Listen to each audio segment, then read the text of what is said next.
अनिश एक सरकारी मुलाजिम था। बड़ी ही जद्दोजहद करने के बाद रेलवे डिपार्टमेंट में उसकी नौकरी लगी थी। लेकिन अनिश को अपनी नौकरी लगने की जितनी खुशी थी, उसका उतना ही खौफ भी उसकी आंखों में था, क्योंकि उसकी नौकरी किसी सामान्य रेलवे स्टेशन पर नहीं, बल्कि भारत के सबसे खतरनाक रेलवे स्टेशन पर लगी थी, जो सालों से अपने भूतिया किस्सों के लिए मशहूर था, जिसका नाम था बेगुन कोडार।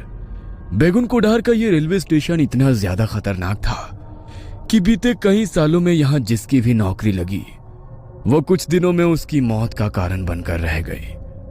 अनिश ने बचपन से ही उस रेलवे स्टेशन के भूतिया किस्से अपनी दादी नानी से सुने थे, लेकिन जब आज उसकी नौकरी उसी रेलवे स्टेशन पर लग गई थी, तो वो चाहकर भी वहां से अपनी नौकरी को छोड़ नहीं सकता था, क्योंकि उसके घर के हालात ही कुछ ऐसे थे कि एक तरफ कुआं तो दूसरी तरफ खाई थी। अनिश, आज से तुम्हारा ड्यूटी का शेड्यूल थोड़ा चेंज हो गया है। तुम्हारी शिफ्ट अब रात की हो गई है, तो रात को तुम्हें अकेले पूरे प्लेटफॉर्म का ध्यान रखना है। क्या रात को? लेकिन सर, मेरी ज्वाइनिंग टाइम पर तो मेरी डे शिफ्ट की ड्यूटी थी, तो अचानक ये चेंज क्यों हो गई? मैं रात के समय इस रेलवे स्टेशन पर अकेले नहीं रह सकता। आप तो जानते हो ना इस रेलवे स्टेशन के बारे में, ये कितना खतरनाक है। देखो अनीश, ये तुम्हारी जॉब है, तुम्हें कभी भी डे शिफ्ट और कभी भी नाइट शिफ्ट करनी पड़ सकती है। और रही बात इस रेलवे स्टेशन की, तो अब पूरी लाइफ तुम्हें यही जॉब करनी है, तो इसकी आदत तो डालनी ही पड़ेगी। बस अपनी सेफ्टी के लिए तुम इतना कर सकते हो कि रात से लेकर सूरज उगने तक अपने कैबिन से बाहर मत निकलना। लेकिन सर, देखो अनीश, तुम चाहे कितनी भी लेकिन वेकिन करो, लेकिन मैं इसमें तुम्हारी कोई हेल्प नहीं कर सकता। यह हाई अथॉरिटी का डिसीजन है।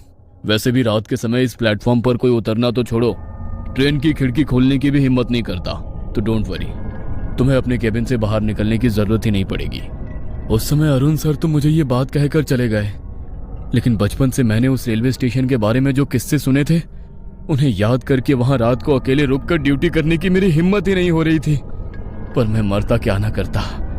वो कहते हैं ना कि मजबूरी इंसान से कुछ भी करवाती है। बस मेरी पैसों की मजबूरी ने मुझे ना चाहते हुए भी ऐसी जगह नौकरी करने को मजबूर कर दिया। शाम के 7 बज चुके थे। रात के 10 बजे से मेरी शिफ्ट शुरू होने वाली थी, तो मैं तैयार होकर अपने क्वार्टर से घड़ी में ठीक 9:30 बजते ही निकल गया। वहां से रेलवे स्टेशन ज्यादा दूर नहीं था, तो मैं 10 बजने से थोड़ी देर पहले ही स्टेशन पर पहुंच गया। जब मैं कैबिन में पहुंचा तो डे शिफ्ट वाले जुगराल सर वहां से निकलने की तैयारी कर रहे थे। उन्होंने अपना बैग उठाया और मेरा कंधा थपथपाकर वहां से चले गए। उनके जाते ही अभी तक जो मेरा मन थोड़ा शांत था, वो अब बेचैन सा होने लगा। मेरे मन में एक अजीब सी बेचैनी हो रही थी, लेकिन मैंने खुद का ध्यान भटकाने के लिए अपने फोन में गाने चलाकर फोन को सामने वाली टेबल पर रख दिया। अपनी आंखें बंद करके कुर्सी पर सर रखकर लेट गया। तभी मुझे ऐसा लगा कि कोई है जो एक बड़ी ही अजीब सी आवाज में मेरा नाम पुकार रहा है, अनीश, अनीश। जैसे ही मेरे कानों में वो आवाज पड़ी, तो अचानक मैंने अपनी आंखें खोली। नजर घुमाकर पूरे केबिन में इधर उधर देखा तो कोई भी नहीं था, ना ही पूरे केबिन में किसी तरह की कोई हलचल हो रही थी। यह देखकर मैं थोड़ा रिलैक्स हो गया। फोन में कोई बोरिंग सा गाना चल पड़ा, जो मैंने अपनी जिंदगी में आज से पहले कभी सुना नहीं। उस गाने की भाषा और आवाज भी कुछ अजीब थी। अचानक वो आवाज अपने आप बहुत तेज होने लगी। उसे सुनकर ऐसा लगा कि मानो मेरे कान के पर्दे फट जाएंगे। मैंने गाना बंद करने के लिए जैसे ही हाथ में अपना फोन उठाया, तो मेरे फोन की पूरी स्क्रीन बिल्कुल ब्लैक हो गई। मैंने पावर बटन से फोन को स्विच ऑफ करने की कोशिश की, लेकिन मेरा फोन अचानक ऐसा हो गया कि मैं उसे ऑफ ही नहीं कर पाया। उस आवाज से परेशान होकर मैंने अपने कानों को अपने दोनों हाथों से भींच लिया। तभी अचानक सब कुछ एकदम शांत हो गया। मैंने जैसे ही अपनी आंखें खोली, तो मुझे ऐसा लगा कि मेरे केबिन के दरवाजे को मानो जैसे कोई बहुत जोर से खटखटा रहा हो। लेकिन इतनी रात को पूरे प्लेटफॉर्म पर मेरे अलावा तो कोई और था ही नहीं। तो फिर आखिर मेरे केबिन का दरवाजा कौन खटखटा रहा है?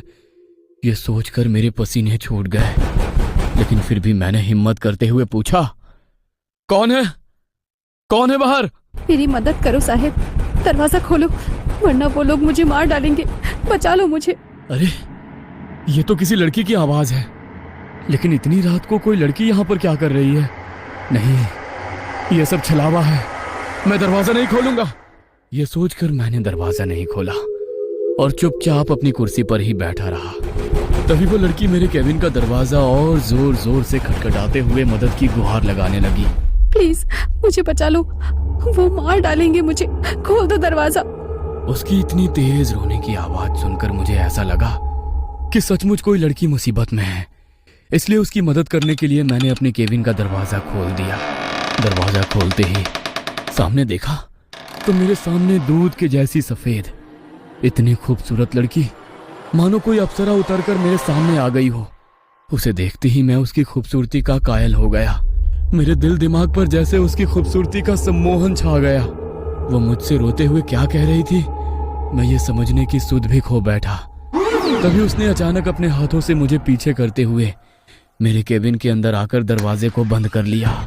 प्लीज आज रात मुझे यहाँ छुपा लो, सुबह होते ही मैं यहाँ से चली जाऊंगी। ठीक है, लेकिन आखिर तुम इतनी डरी हुई क्यों हो? क्या हुआ है? देखो, अगर तुम्हें कोई मदद चाहिए तो मैं पुलिस को इन्फॉर्म कर सकता हूँ। नहीं प्लीज, तुम किसी को मत बुलाना। मैं आज रात गोपाल के साथ भागने वाली थी। बहुत प्यार करते हैं हम दोनों एक दूसरे से, लेकिन ये बात मेरे बापू को पता लग गई। गोपाल तो किसी तरह यहाँ से निकल गया, लेकिन मैं यहीं रह गई। कल सुबह गोपाल मुझे लेने आएगा तो मैं उसके साथ यहाँ से चली जाऊंगी, लेकिन सुबह होने तक मेरी मदद कर दो। अगर मेरे घर वालों ने मुझे ढूंढ लिया तो वो मुझे जान से मार देंगे। मैं इसीलिए यहाँ पर आई, क्योंकि इतनी रात को डर के मारे कोई भी मुझे यहाँ ढूंढने नहीं आएगा। मेरी मदद करोगे ना? हाँ ठीक है, तुम चिंता मत करो, लेकिन लगता है कि तुम्हें ठंड लग रही है। जब से आई हो कपकपा रही हो। तुम यहाँ बैठ जाओ, तब तक मैं तुम्हारे लिए चाय लेकर आता हूँ, तुम्हें अच्छा लगेगा। जी। उसे वहां बैठाकर मैं केबिन के किचन में उसके लिए चाय बनाने चला गया। चाय बनकर तैयार हो गई थी। मैं बस चाय लेकर उसके पास जा ही रहा था कि तभी मुझे उसकी चीखने की बहुत तेज आवाज सुनाई दी। उसकी चीख सुनकर मेरे हाथ में पकड़ा चाय का कप मेरे हाथ से छूटकर नीचे गिर गया। मुझे लगा कि उस लड़की के घर वालों ने कहीं उसे पकड़ तो नहीं लिया। यह सोचकर मैं बड़ी ही हड़बड़ी में किचन से बाहर आया तो मैंने देखा कि मेरे केबिन का दरवाजा खुला हुआ है और वो लड़की भी वहां पर नहीं है। केबिन के फर्श पर खून की कुछ छींटें पड़ी है। मुझे उस लड़की की चिंता हुई। मैं जल्दी से अपने केबिन से बाहर निकला तो केबिन की दाहिनी ओर से पीठ मेरी तरफ थी। वो रोते हुए अपने हाथ से कुल्हाड़ी लिए बेरहमी से किसी पर वार कर रही थी। ये नजारा देखकर मुझे अपनी आंखों पर यकीन नहीं हो रहा था कि जो लड़की अभी कुछ मिनट पहले मेरे पास आकर मदद की गुहार करती हुई रो रही थी, अभी वो लड़की अपने हाथों से कुल्हाड़ी लिए बेरहमी से किसी पर ऐसे वार कर रही है। यह देखकर मुझसे रहा नहीं गया। मैंने उसे आवाज लगाई, ये क्या कर रही हो तुम? किसी को मार डाला क्या तुमने? मेरे इतना कहते ही उसने कुल्हाड़ी से वार करना बंद कर दिया और उसने अपनी गर्दन मोड़कर जैसे ही मुझे देखा तो डर के मारे मानो मेरी आत्मा मेरे शरीर से निकल गई हो। उसका पूरा चेहरा खून से लथपथ था। आंखों की जगह बस काली पुतलियां थी। चेहरा बुरी तरह से कटा फटा हुआ था। उसने मेरी ओर देखकर बड़े ही भयानक तरीके से मुस्कुराया तो उसके लंबे काले दांत देखकर मुझे ऐसा लगा कि घिन के मारे मुझे उल्टी हो जाएगी। वो अपने सामने पड़ी लाश के मांस को अपने हाथों से पकड़कर खा रही थी। उसे देखकर मैं इतना डर गया कि डर के मारे मेरे पैर वहीं जम गए। तभी उसने फिर से मेरी ओर बड़ी ही भयानक हंसी के साथ हंसते हुए देखा और अचानक वहां से भाग गई। मुझे लगा कि अब वो वहां से चली गई है, इसलिए मैं थोड़ी आगे जाकर उस लाश को देखने गया ताकि पुलिस को इसकी खबर दे पाऊं। लेकिन जब मैं उस लाश के पास पहुंचा तो उसे देख मानो मेरा कलेजा मेरे हाथ में आ गया। वो नजारा देखकर मैं इतना डर गया कि डर के मारे मैं वहीं पर बेहोश होकर गिर पड़ा। सुबह जब मेरी आंख खुली तो मैं अपने केबिन के चेयर पर था। प्लेटफॉर्म से बहुत शोर सुनाई दे रहा था। मैंने बाहर निकलकर देखा तो प्लेटफॉर्म पर काफी सारे लोगों का जमावड़ा लगा हुआ था। प्लेटफॉर्म पर किसी की लाश पड़ी थी, इसलिए मैं भी लोगों के बीच से जाकर उसे देखने गया तो डर के मारे मेरी आत्मा सिहर उठी, क्योंकि लोगों के बीच पड़ी वो लाश किसी और की नहीं बल्कि मेरी ही लाश थी। इस रेलवे स्टेशन पर पोस्टिंग वाले हर ऑफिसर की तरह ही आज मेरी भी मौत हो चुकी थी। अगर आपको कभी इस रेलवे स्टेशन पर एक रात बिताने का मौका मिले तो क्या आप यहां आना चाहेंगे? शायद मेरी ही तरह वो लड़की आपके पास भी मदद की गुहार लेकर आ जाए।